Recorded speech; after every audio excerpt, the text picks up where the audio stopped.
వేగోల్డ్ trusted gold buyers మీరు తాకట్టు పెట్టిన బంగారాన్ని విడిపించి ఈ రోజు ఉన్న మార్కెట్ ధరకు కొనబడను. అందరికీ నమస్కారం.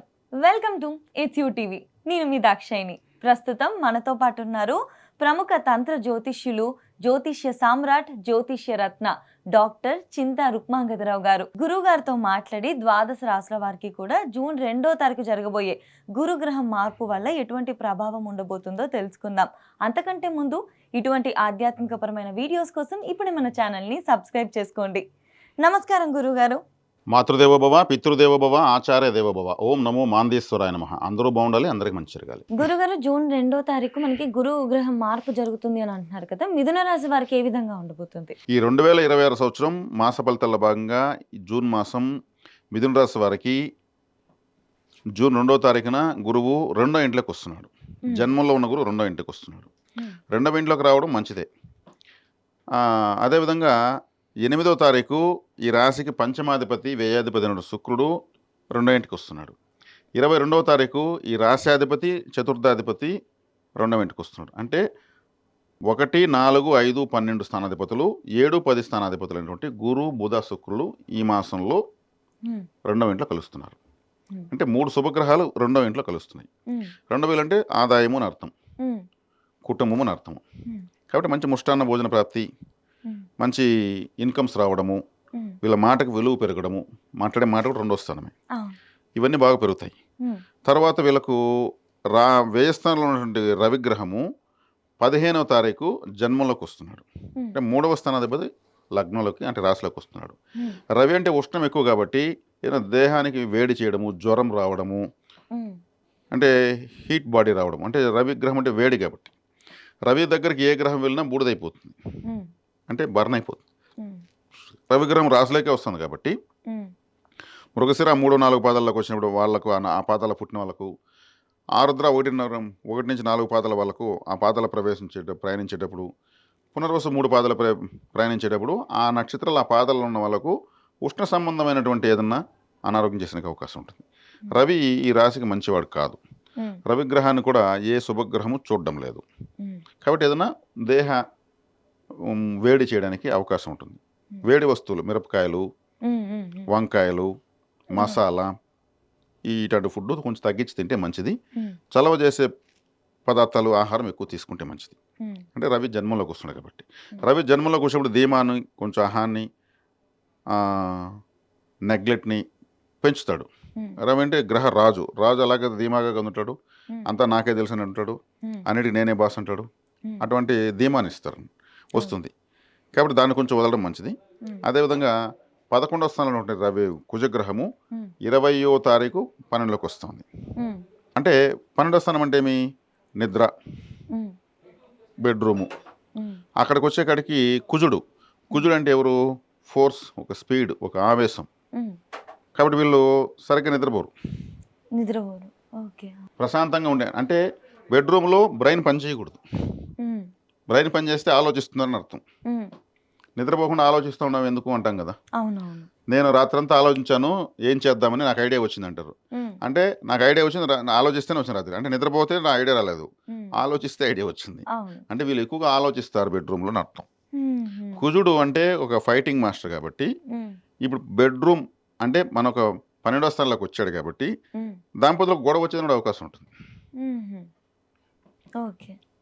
అంటే అక్కడ కొంచెం ఆలోచించుకొని ఏదన్నా ఒక లాజిక్స్ ప్లే చేయాలి.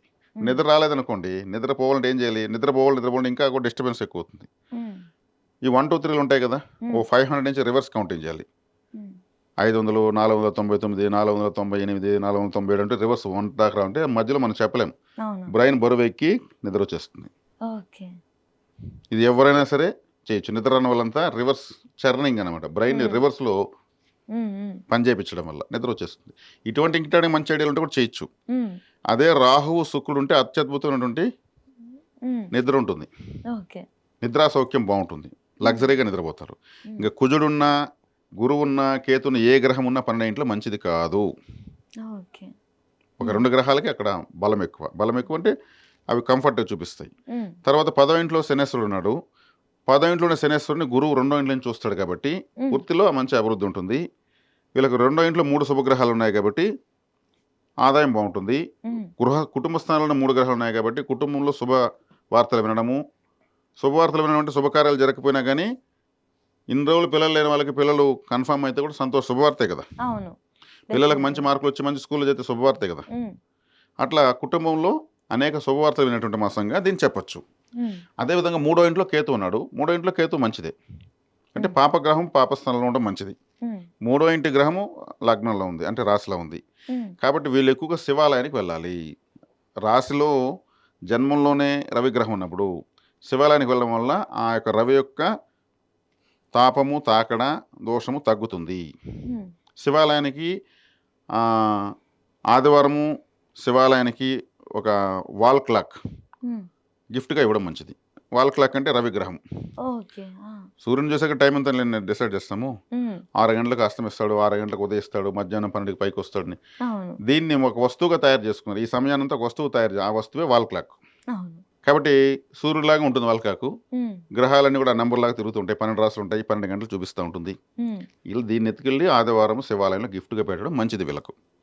జన్మలోకి రవి వచ్చాడు కాబట్టి.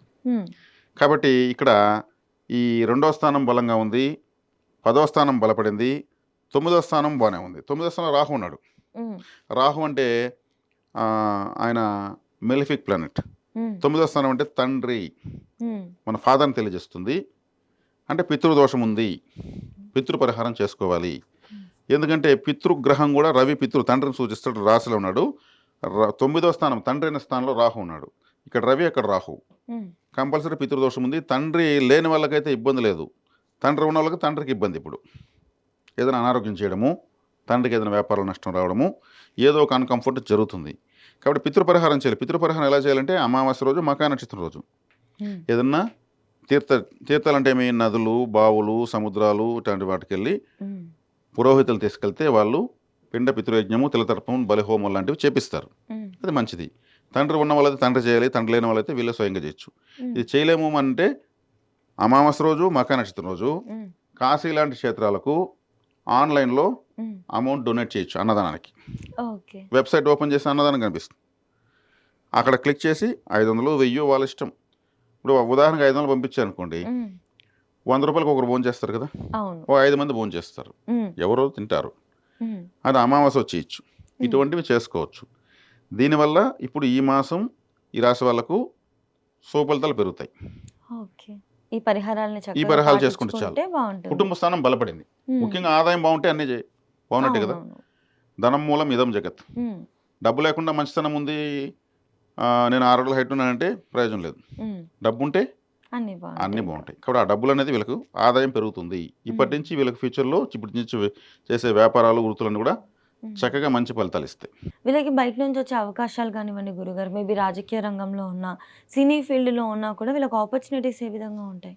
వస్తుంది. సినిమా రంగంలో వాళ్ళకి బాగుంది, రాజకీయ నాయకులకు బాగుంది. రాజకీయ నాయకుల కంటే రవిగ్రహం రాష్ట్రం, రాజకీయం అంటే రవిగ్రహమే రాశిలోకి వచ్చింది కాబట్టి అదే చెప్తున్నారు కదా, ధీమా పెరుగుతుంది. రాజకీయ నాయకులు అంటే వాళ్ళు మంత్రులు, ఎమ్మెల్యేలు ఒక పదవిలో ఉంటారు కాబట్టి. రవి అంటే ఒక పదవి, గ్రహ రాజు కాబట్టి రాజకీయ నాయకుల వాళ్ళకి బాగుంటుంది.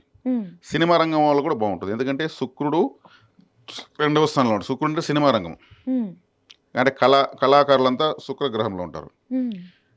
కాబట్టి సినీ రంగంలో వాళ్ళకు కూడా సక్సెస్ఫుల్గా బ్రహ్మాండంగా ఉంటుంది. సినిమా అంటేనే ఒక అందమైన ఒక ఫీల్డ్ అని అర్థం. అందాన్ని తెలియజేసేవాడే శుక్రుడు. శుక్రుడు అంటే వస్త్రాలు. అందుకే సినిమా వాళ్ళు ఎక్కువ వస్త్రాలు మార్చేస్తూ ఉంటారు, కాస్ట్లీగా వేస్తారు. ఒకసారి కనిపించిన ఇంకోసారి కనిపించరు. బట్టలు మారుస్తుంటే శుక్రుడు బలపడిపోతాడు. బట్టలు కొంటూ ఉంటే కూడా ఎక్కువగా శుక్రుడు మన దగ్గర చేరుతున్నట్టే. శుక్రుడు అంటే లగ్జరీ కాబట్టి బట్టలు మళ్ళీ మళ్ళీ కొంటున్నామంటే లగ్జరీ పెరుగుతున్నట్టే కదా. ఎవరైనా తెలివిగా చేయాల్సిన పని ఏమంటే ఎక్కువ బట్టలు కొంటా ఉంటే శుక్రుడు బలపడతాడు. పర్ఫ్యూమ్ ఎక్కువ యూజ్ చేస్తా ఉంటే శుక్రుడు బలపడతాడు. లిక్విడ్ స్వీట్స్ తింటే శుక్రుడు బలపడతాడు. లిక్విడ్ స్వీట్స్ అంటే గులాబ్ జాము, రసగుల్లా, హల్వా, బూందీ, జిలేబీ, లస్సీ, జాంగ్రీ, ఇలా మనం కొరగానే ఏదో ఒక లిక్విడ్ మన నోట్లోకి రావాలి తీయగా. ఇవన్నీ లిక్విడ్ స్వీట్స్. ఇవి శుక్రుడు. ఇప్పుడు బెంగాల్ వాళ్ళు ఎక్కువ స్వీట్స్ తింటారు. బెంగాలీ స్వీట్స్ అంటే ఫేమస్. షుగర్ ఉంటే కూడా 1 కేజీ తింటారు వాళ్ళు, భయపడరు షుగర్కి. తర్వాత చూసుకుందానికి ట్రీట్మెంట్ అంటారు. అట్లా స్వీట్స్ ఎక్కువైతే ఎవరింట్లో ఎక్కువ స్వీట్స్ కనిపిస్తాయో వాళ్ళంట్లో లక్ష్మీదేవి ఉన్నట్టు లెక్క. ఫ్రూట్స్, స్వీట్స్ ఎవరింట్లో ఇట్లా వెళ్ళగానే టేబుల్ పైన కనిపిస్తాయో వాళ్ళంటే లక్ష్మీదేవి ఏదో ఒక రకంగా వస్తూ ఉన్నట్టు లెక్క. వైట్ కలర్ ఎక్కువగా ఏ ఇంట్లో ఎక్కువ వాడతారో ఉమ్, ఆ ఇంట్లోకి లక్ష్మీదేవి ఎక్కువ వస్తుంది అర్థం. ఓకే. అమెరికాలో వైట్ హౌస్ ఉంది కదా, ఉమ్, వాళ్ళు ఎందుకు ఒకే కలర్తో కొట్టారు, వైట్ హౌస్ కొట్టారు. ప్రపంచంలో వాళ్ళే టాపు ఫైనాన్స్లో. ఉమ్, అమెరికన్ డాలర్ అందరూ ఉపయోగిస్తారు. ఉమ్, శుక్రుడు దానికి కారణం. ఓకే. కాబట్టి శుక్రగ్రహాన్ని ఎక్కువగా రిసీవ్ చేసుకునేది విధానాలు ఇవి. ఉమ్, ఓకే ఇక్కడ గురు. సినిమా రంగంలో వాళ్ళకి, స్వీట్స్ వ్యాపారం చేసే వాళ్ళకు, ఉమ్, ఇంకా కళారంగాలు మ్యూజిక్ డైరెక్టర్స్ కావచ్చు, ఉమ్, ఇంకేదన్నా నాట్యం చేసేవాళ్ళు కావచ్చు, ఇంకేదన్నా ఫ్యాషన్ డిజైనర్స్ కావచ్చు, ఇంటీరియర్ డెకరేషన్ చేసేవాళ్ళు కావచ్చు, పెళ్లి పందిల్లో డెకరేషన్ చేసేవాళ్ళు కావచ్చు, ఉమ్. వీళ్ళందరికీ కూడా వీళ్ళంతా బాగుంటుంది. శుక్రగ్రహ బలం ఉంటేనే అక్కడికి వెళ్తారు. Okay okay. మేకప్ అదే. మేకప్ అంటే ఈ బ్యూటీ పార్లర్స్ పెట్టుకునే వాళ్ళకు, ఉమ్, మెన్ అండ్ ఉమెన్ ఎవరికైనా సరే, ఓకే. ఇవంతా అందానికి సంబంధించినటువంటి ఏ కేటగిరీ అయినా సరే ఉమ్, శుక్రుడే. శుక్రుడు వీళ్ళకు ద్వితీయంలో ఉన్నాడు, సో పంచమాధిపతి, అదృష్టం.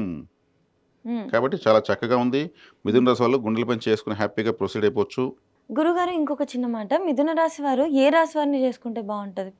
మంచి భాగస్వామి దొరకడం కానివ్వండి, హ్యాపీ ఫ్యామిలీ. తులారాశి, ఉమ్, కుంభరాశి, ఉమ్, ఈ రాశులు పంచమ భాగ్యస్థానాలు అవుతాయి. ఉమ్. చాలా బాగుంటుంది. ఖచ్చితంగా చేసుకోవద్దు ఈ రాశి వారిని అయితే అని ఇలా ఉంటుందా గురుగారు ఏమైనా? ఉంటుంది. ఎవరిని చేసుకోకూడదు? మకర రాశి వాళ్ళని చేసుకోకూడదు, ఉమ్, ధనుసు రాశి వాళ్ళని చేసుకోకూడదు, ఉమ్, మీనరాశి వాళ్ళని చేసుకోకూడదు, ఉమ్. వృషభ రాశి వాళ్ళని చేసుకోకూడదు. ఎందుకంటే వృషభ రాశి 12 వస్తుంది, నష్టంలోకి వస్తుంది. ఉమ్, మీనము, ధనస్సు రాశులు వచ్చి వీళ్ళకి బాధక స్థానాలు, బాధ పెట్టేవి. ఉమ్, మకరము అష్టమ స్థానం, ఉమ్. కాబట్టి ఓకే. 3వ స్థానమైన సింహరాశి వాళ్ళని కూడా చేసుకోకూడదు. వీళ్ళు ఉమ్, వీళ్ళందరినీ చేసుకుంటే వీళ్ళపైన డామినేట్ వస్తుంది. నేను ఇంతే, నేను ఇలాగే ఉంటాను అని డామినేట్ చేసే వాళ్ళు వస్తారు. ఉమ్, ఉమ్. విడిపోతారని కాదు, డామినేషన్ ఉంటుంది. Okay okay. ప్రశాంతత అనేది లోపిస్తుంది. అంతే. ఓకే. కాబట్టి ఇక్కడ కళ్యాణ మండపాల కోసము, కట్నాల కోసము, అమ్మాయి బాగుందనే దానికోసము కాకుండా గ్రహాలు కలిశాయి, ఉమ్, జీవితం బాగుంటుంది. ఉమ్, జీవితం వేరు, డబ్బులు వేరు. జీతం వేరు, జీవితం వేరు. ఉమ్, కాబట్టి జీవితం బాగుంటుంది అనేటువంటి ప్రాధాన్యత ఇస్తూ వస్తే ఉమ్. అందరి జీవితాలు బాగుంటాయి. లాంగ్ టర్మ్లో మంచిగా ఉంటుంది వాళ్ళకి, అప్పటిదప్పుడు కాకుండా. ఖచ్చితంగా గురుగారు చాలా చక్కగా వివరించారు. ముఖ్యంగా వీళ్ళు ఆరోగ్యపరంగా ఎటువంటి జాగ్రత్తలు తీసుకోవాలో కూడా చెప్పారు. కాబట్టి వాళ్ళు చక్కగా నిర్లక్ష్యం చేయకుండా ఆరోగ్యపరంగా వాళ్ళకు వచ్చే ఆపర్చునిటీస్ని కూడా యూజ్ చేసుకుంటే బాగుంటుంది. ధన్యవాదాలు గురుగారు. ధన్యవాదాలు.